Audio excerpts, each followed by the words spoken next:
Hello and welcome to this episode of the IDI podcast series called In Conversation. We have produced a number of podcasts with the members of the International Dialogue Initiative.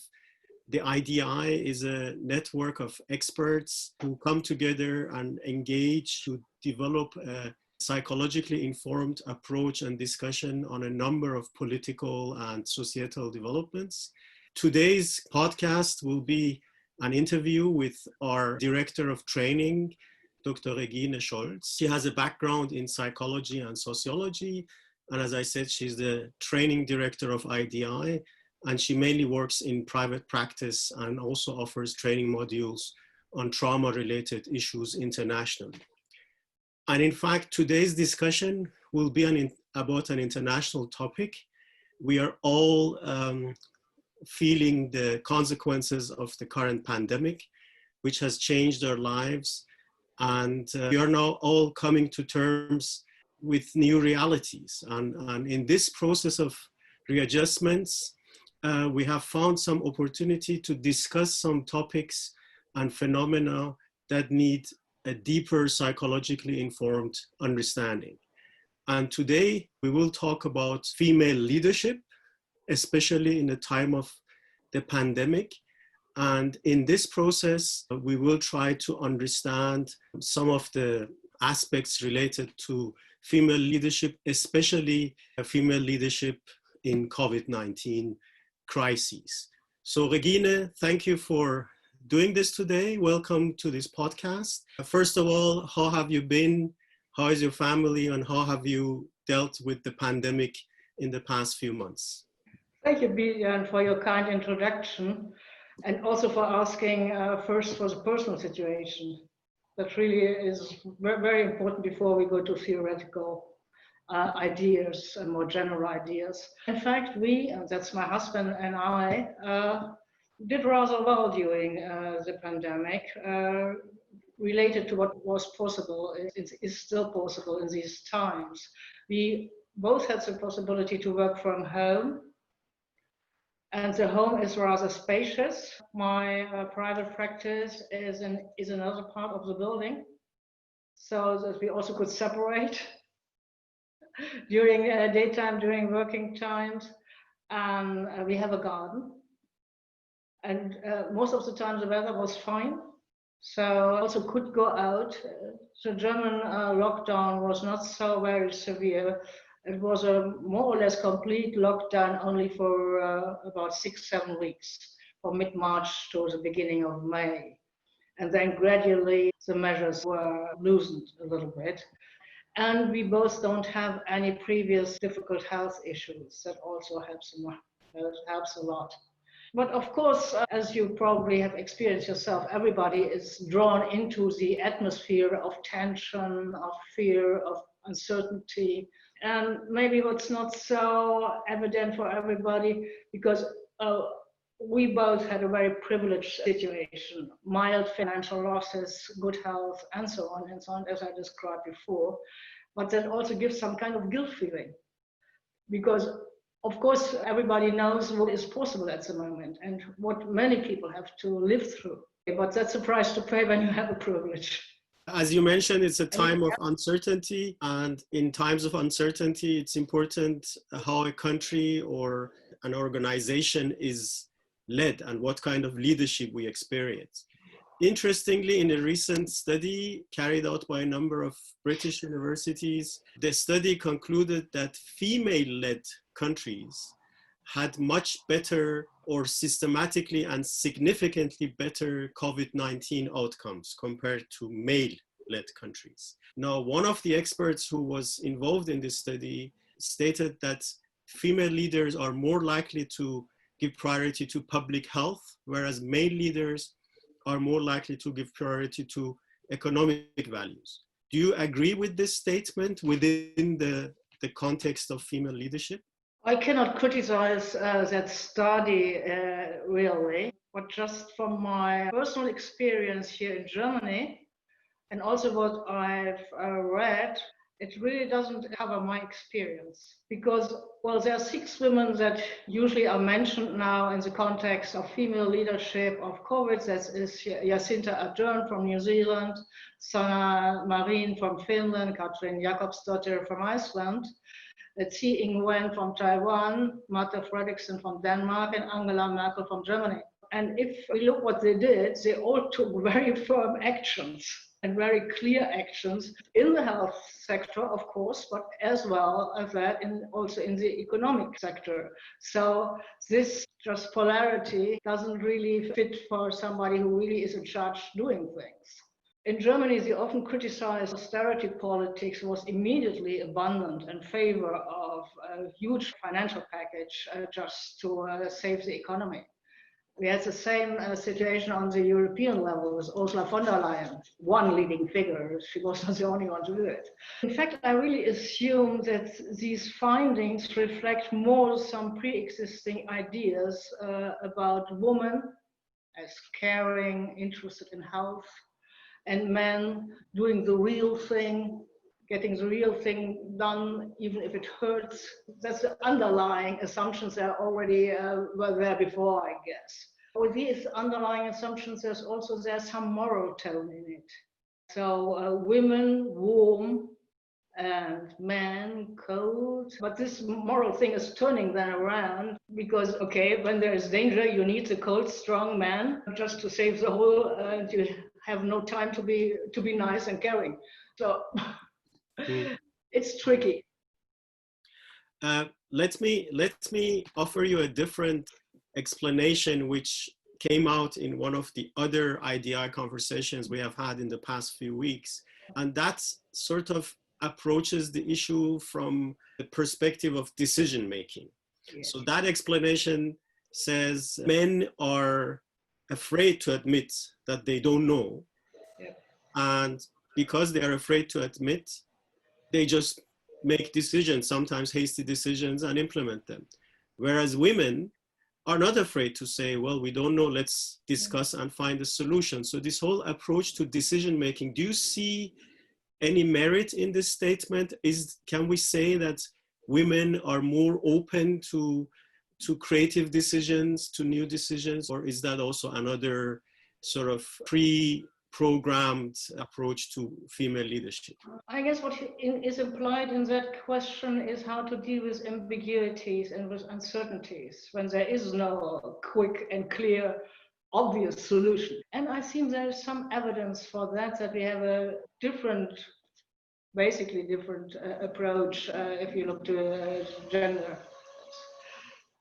It was the head of the Department of Virology at the University in Heidelberg, Hans-Georg Kreuzwig in Germany, who said, maybe our biggest strength in Germany is a rational decision-making at the highest level of the government, combined with the trust the government enjoys in the people, in the population. That implies rational decision-making means you have to listen to experts because you cannot be an expert in every sphere. And maybe that's perhaps really easier for women to admit I don't know, because it doesn't challenge my female role.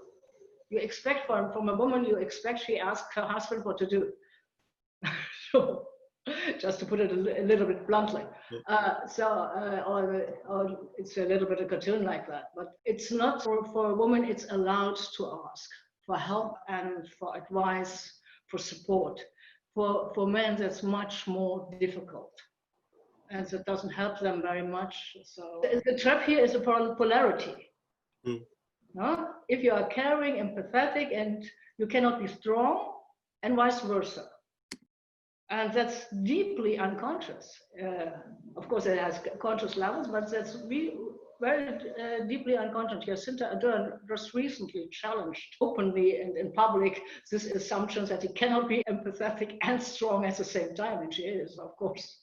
I guess it's an important competency quality to be able to ask, especially considering all the different complexities we are facing right now. What other characteristics would you ascribe to female leadership and female leaders? as only 6% of head of governments are female at the moment, I think the sample is a little bit small to draw from that very valid data about female characteristics and that. But I don't think it's too early to talk about the characteristics that are attributed to female leadership. There's a lot of literature, meanwhile, all that kind of stuff, because what is attributed is soft skills, listening to different positions, looking for compromise, integration, not so prone to ego shows, so caring, of course. Well, in my view, it's a bit an idealized picture, just to perhaps also to push women around and say, okay, you have some special thing to add because it's a power game also. Because I think that everybody will be able to name a man or some man who also has one or two or three of these skills, and can also name some women who lack these skills. Think about Margaret Thatcher. I don't think she would be described very well with these sentences. So I think that male and female is much more than a description of gender. It's a way to describe the whole world. If you're and the male attributes are strong, straightforward, fighting, winning, some kind of warrior. And female, okay, it's soft, it's kind, it's supportive, it's caring, but it's weak. So, have there been any studies on the social and cultural backgrounds of female leaders? Does the background make a difference in how the leadership style is shaped and how the leader acts once she gets to the position of leadership? Or is it just one small part of the whole picture? I didn't go through the studies, but I just looked up the backgrounds of some of the, at the moment, leading female figures.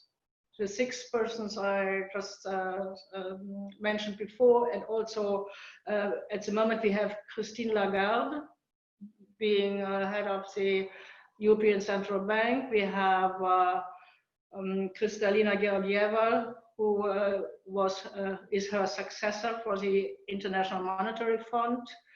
We have Ursula Leyen as the head of the European Commission. So at the moment, it's really very striking to have now all these prominent female figures in very powerful positions. So what I looked up is, or found 3 of the 6 head of governments are from the Nordic countries. It's Mette Frederiksen, it's the PM of Iceland, and it's Sanna Marin from Finland. In a certain way, I also would add Angela Merkel.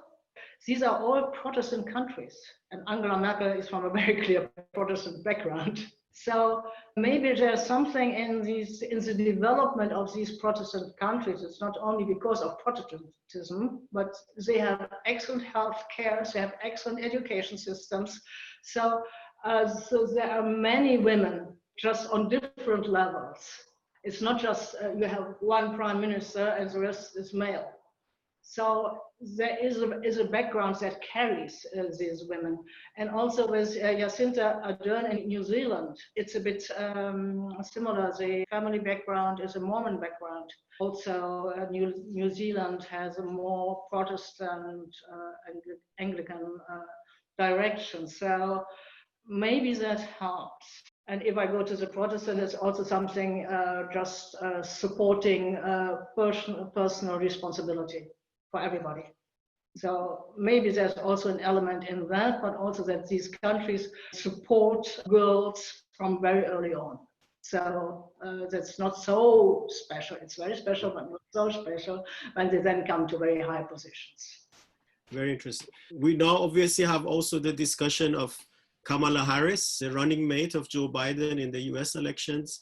And when you listen to the reports out of the US, there is also a lot of discussion about how she will give confidence to the non-white female population in the US to, aspire to go into leadership positions. That's my question. Does it really play a role? Does it play a role to have role models, female role models? And if yes, how do other countries go about it? How do they, do you, for example, agree with this notion of giving quotas to women in specific positions so that you actually create those role models? Or is it something that needs to be developed over time? It's a very wide question. I try my very best.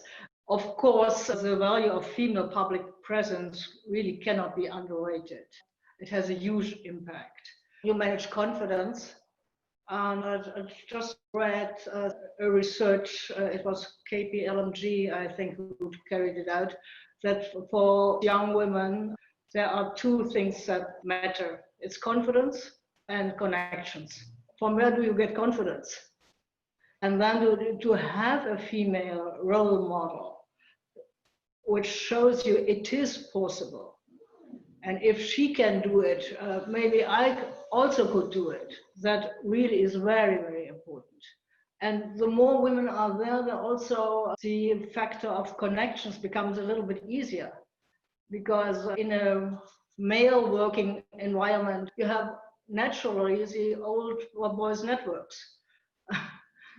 And it's very difficult to get in there, sometimes impossible. We know all from the British clubs there for a long, long times. They didn't admit any female members.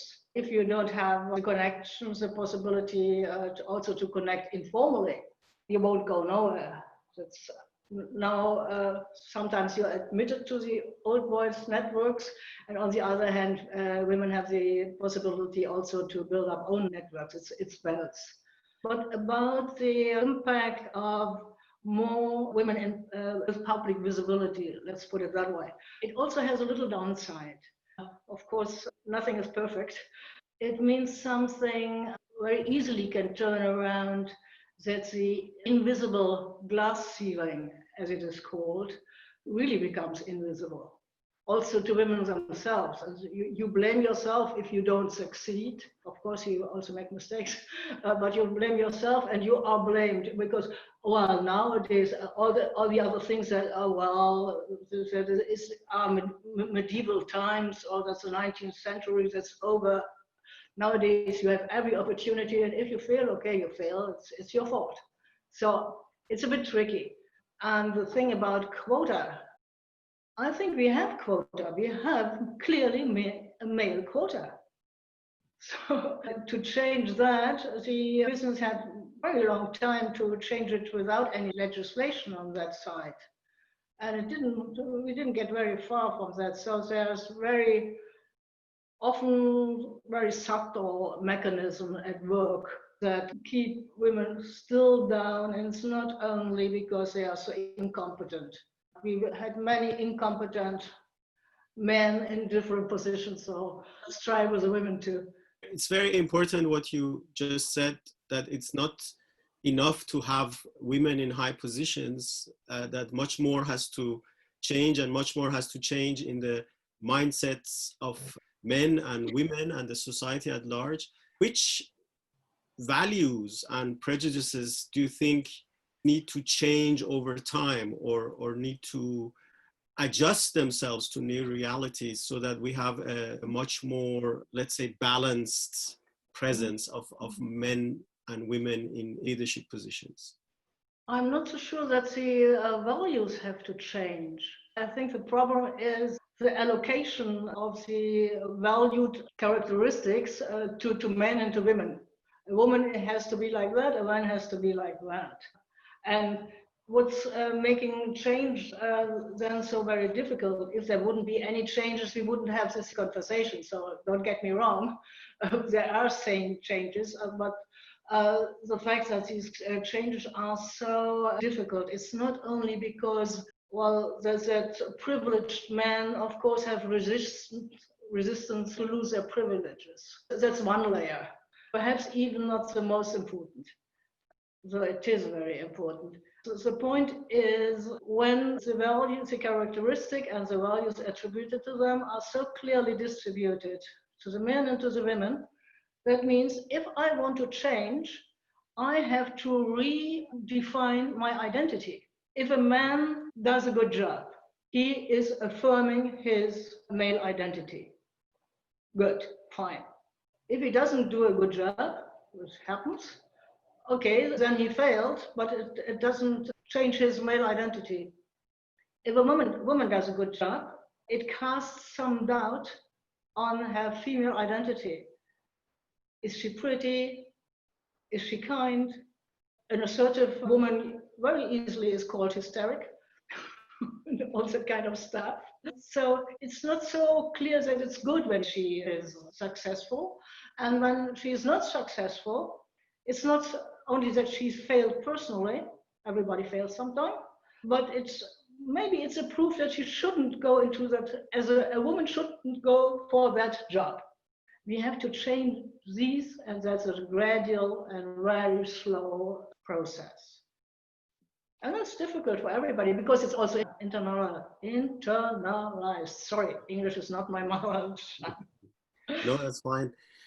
So essentially, there are contradicting expectations, and that sort of begs the question whether female leaders become transformational figures, and how do we address that issue? How do we manage the different and sometimes contradicting expectations from female leaders? To a certain degree, you just have to live with it. Because every leader, male and female, is a transferential figure. You get all from the wider public, you get all the desires, hopes, fears, and if disappointed, of course, also all the anger. When you're in a certain position, when you are visible, you get that. And of course, the basic for that is from childhood. It's what is the father, what is the mother, also as cultural template in a certain way. And the father is the one who sets the limits, who gives the direction, who holds the whole thing, gives the limits. You have to be at home at 10, something like that. So, and the mother is the caring, the one, the endlessly nourishing, but also potentially devouring figure. Men always are afraid of women, no matter how weak she may feel herself. We have to live through it, and we have strong pushes from the whole development of the world. From the workforce, for example, women are needed in the workforce. It's our world. We share a common world, and we have to work together in it. But gender relations are changing. They changed a lot also during the last century. My guess is that the both big wars, World Wars I and II, and all the other troubles that were there contributed maybe much more than other factors to that. Sad to say, but I think it's true. That's true. To close the circle, my last question, is there something that we have learned or we can learn from the pandemic and the conclusion that female leaders were more successful in managing a crisis like that? Is there something we can pass on to the next generation as a learning of this crisis? I'm always very hesitant about learning from history, so we always hope that we have learned something. I think it became very visible what women can contribute.